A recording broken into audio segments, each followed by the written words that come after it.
சர்ச்சைகளுக்கு மத்தியில் சட்டப்பேரவை தொடங்கிய நிலையில் சட்டப்பேரவை உறுப்பினர்கள் அளித்த பேட்டியை தற்போது பார்க்கலாம்.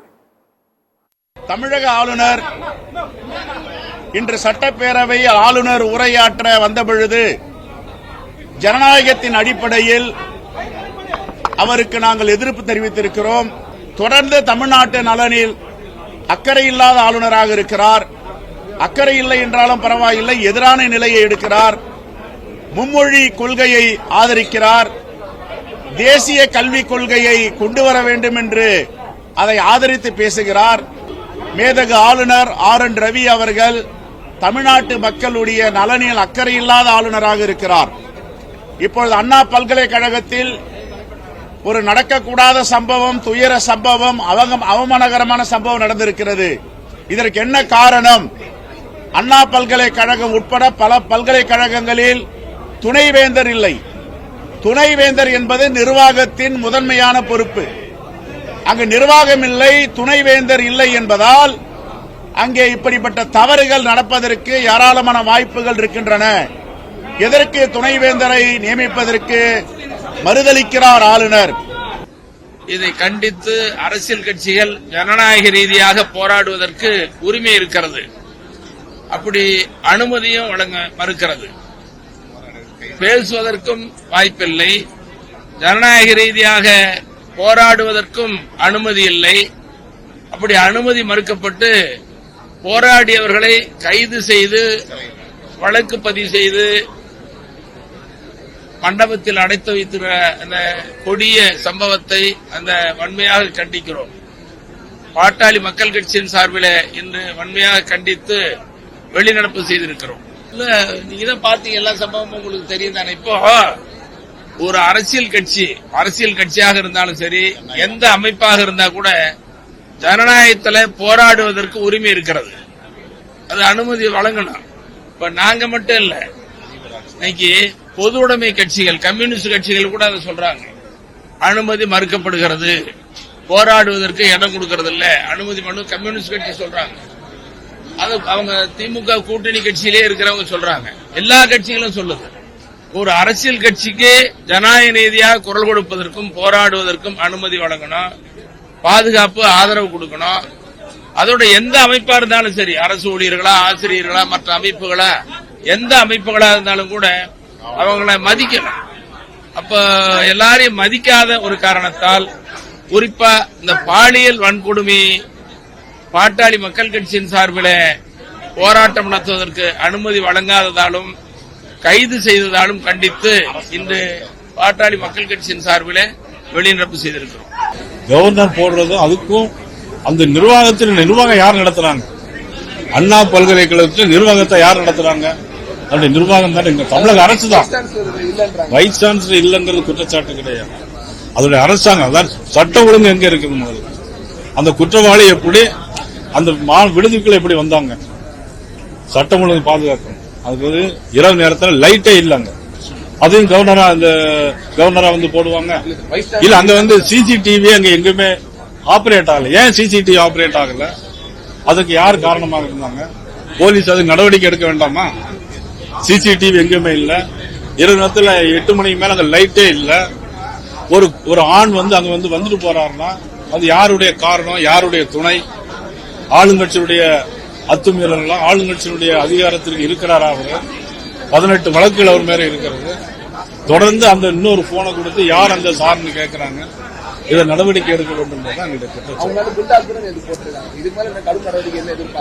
சிபிஐ விசாரணை வேண்டும். சிபிஐ விசாரணை சொல்லும்போது அவங்க என்ன சொல்றாங்கன்னா, 2019 பொள்ளாச்சி சம்பவத்துல இன்னும் சிபிஐ இன்னும் விசாரணைக்கு முடியல. இன்னும் 5 வருஷமா அப்படியே இருக்கு. 5 வருஷத்துக்கு மேல ஆயிடுச்சு, ஒன்றும் பண்ணல. சிபிஐ மேல நம்பிக்கை இல்லைன்றாங்க. சிபிஐ மேல நம்பிக்கை இல்லைன்னா தமிழ்நாடு அரசு சிபிசிஐடி தான் எங்களுக்கு நம்பிக்கைங்கிறாங்க. எங்களுக்கு சிபிஐ தான் நம்பிக்கை. அதனால எங்களை பொறுத்தவரை சிபிஐ விசாரணை வேண்டும்.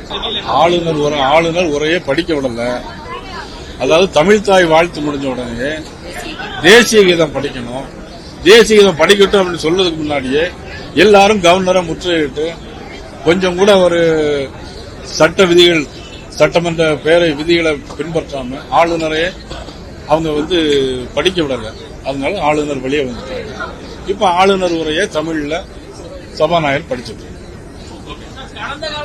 எனவே தேசிய கீதத்திற்கு எந்த விதத்திலும் தமிழ்நாட்டு மக்கள் ஒரு அவமரியாதை செய்பவர்கள் கிடையாது. தமிழ்நாடு சட்டப்பேரவை அவமரியாதை செய்பவர்கள் கிடையாது.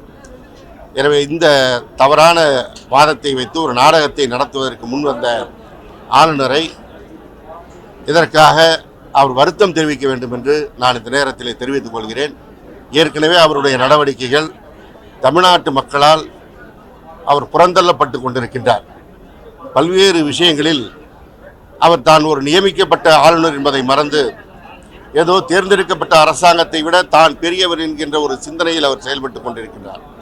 இதன் காரணமாகவே ஆளுநர் ரவியே வெளியேறு என்கின்ற ஒரு சூழலை அவர் அந்த ஒரு கோஷம் எழுகின்ற நிலையை அவர் ஏற்படுத்தி கொண்டிருக்கின்றார். எனவே அவர் இன்றைக்கு இந்த அவையை அவமதித்ததை முன்னிட்டு மன்னிப்பு கேட்க வேண்டும்.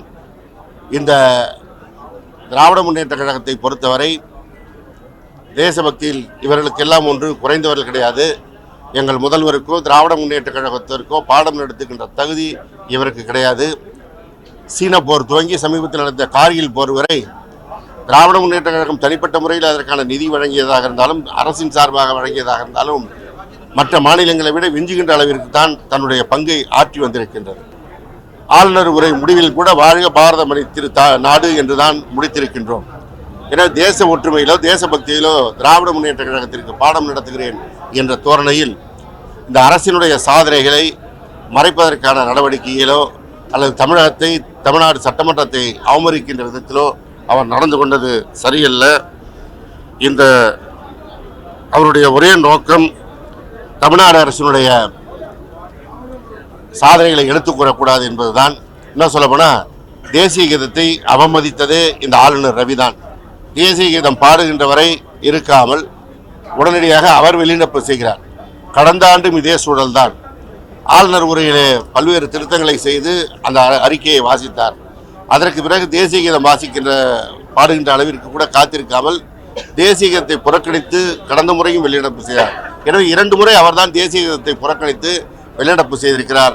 எனவே அதற்காக அவர்தான் வருத்தம் தெரிவிக்க வேண்டும் என்பதை இந்த நேரத்தில் நான் பதிவு செய்ய விரும்புகிறேன். அண்ணா பல்கலைக்கழகத்தில் நடந்தேறிய அந்த பெண்ணிற்கான பாலியல் வன்கொடுமையில் தமிழக அரசை நாம் எப்படி பதில் கூற வேண்டும், பொறுப்பேற்க வேண்டும் என்று சொல்லுகிறோமோ, தமிழ்நாடு காவல்துறை இதற்கு பதிலளிக்க வேண்டும் என்று நாம் சொல்லுகிறோமோ, அதற்கு நிகரான சம உரிமை தமிழ்நாடு ஆளுநர் அவர்களுக்கு இருக்கிறது.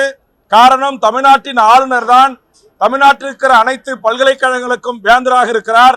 மக்களால் தேர்ந்தெடுக்கப்பட்ட தமிழ்நாடு அரசு நியமிக்க வேண்டிய துணைவேந்தர் பதவிகளை தந்தோன்றித்தனமாக தானே அதிகாரத்தை கையில் எடுத்துக்கொண்டு நியமனம் செய்கின்ற தமிழ்நாட்டினுடைய ஆளுநர் அவர்கள் அவருடைய வேந்தராக இருந்து செயல்படுகின்ற அண்ணா பல்கலைக்கழகத்தில் நடந்தேறிய இந்த பாலியல் வன்கொடுமையை குறித்து ஏன் வாய் திறக்க மறுக்கிறார்?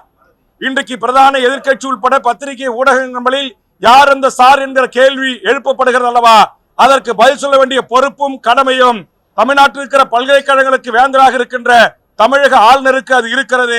அவர் தன் கடமையிலிருந்து தவறி இருக்கிறார் என்கிற காரணத்திற்காக தான் அவர் பேரவைக்கு உள்ளே நுழைந்தவுடனேயே இதற்கு ஆளுநர் அவர்களும் பொறுப்பேற்க வேண்டும், ஆளுநர் அவர்களும் இதில் பதிலளிக்க வேண்டும் என்கிற கேள்வியை நான் எழுப்பியிருக்கிறேன். அதுபோன்று தமிழ்த்தாய் வாழ்த்தை பாடியுடன் தேசிய கீதம் பாட வேண்டும் என்று அடம்பிடிக்கிற அட்டுழியம் செய்கின்ற ஆளுநர் அவர்களுக்கு எதிராக முதல் குரலாக அவர் இருக்கைக்கு முன்பாக சென்று ஜனநாயக மாண்போடு என்னுடைய கண்டனத்தை நான் பதிவு செய்திருக்கிறேன். ஆளுநர் புறக்கணித்து போல திட்டமிட்டு ஆளுநரை உரையாற்றக்கூடாது என்று ஒரு நோக்கத்தோடு செயல்பட்டுக்கிறாங்க. ஒவ்வொரு முறையும் இதே ஆளுநர் தானே வந்துட்டு இருக்காரு 3 வருஷமா, அதே நடைமுறை தான் இருக்குது. அதில் மாறுபட்டது எதுவும் இல்லையே. யாரையோ காப்பாற்றுவதற்கு இந்த அரசு முயற்சி செய்வது என்பதுதான் மக்களுடைய சந்தேகம். அதனால தான் இன்றைக்கு ஒட்டுமொத்த தமிழகம் மட்டுமல்ல இந்தியாவையே யார் அந்த சார் என்று கேட்கின்ற அளவிற்கு மக்களுடைய குரல் ஒலித்திட்டு இருக்குது. இன்னைக்கு தமிழ்நாட்டுடைய பல்கலைக்கழகத்துக்கெல்லாம் ஒரு அடையாளமாக திகழ்வது அண்ணா பல்கலைக்கழகம். அப்படிப்பட்ட பல்கலைக்கழகத்தில் ஒரு பெண் பாலியல் சீண்டலுக்கு உட்படுத்திருக்கான்னு சொன்னா இந்த அரசாங்கம் என்ன செய்ய வேண்டும்? இந்த முதலமைச்சர் உரிய முறையில் நடவடிக்கை எடுக்க வேண்டும். எதையுமே சொல்லல, தப்பு இருக்குது, குற்ற உணர்வு இருக்குது. அதனாலதான் அவர்களால் பேச முடியல. தேசிய கீதம் பாடும்போது மட்டும் மரபு வந்துருமா? அப்போ திட்டமிட்டு மாநில அரசு தங்களுடைய பிரிவினைவாத கொள்கையை மறைமுகமாக அமல்படுத்திக் கொண்டிருக்கிறது. தேசிய கீதங்கிறது இந்த நாட்டோட மரியாதைங்க. தேசிய கீதத்திற்கு அவமரியாதை செய்ய வேண்டும் என்பதற்காகவே இன்று ஆளும் கட்சியினுடைய ஆதரவோடு பேரவைத் தலைவர் இந்த மாதிரி ஒரு நாடகத்தை நடத்தி கொண்டிருக்கிறார்.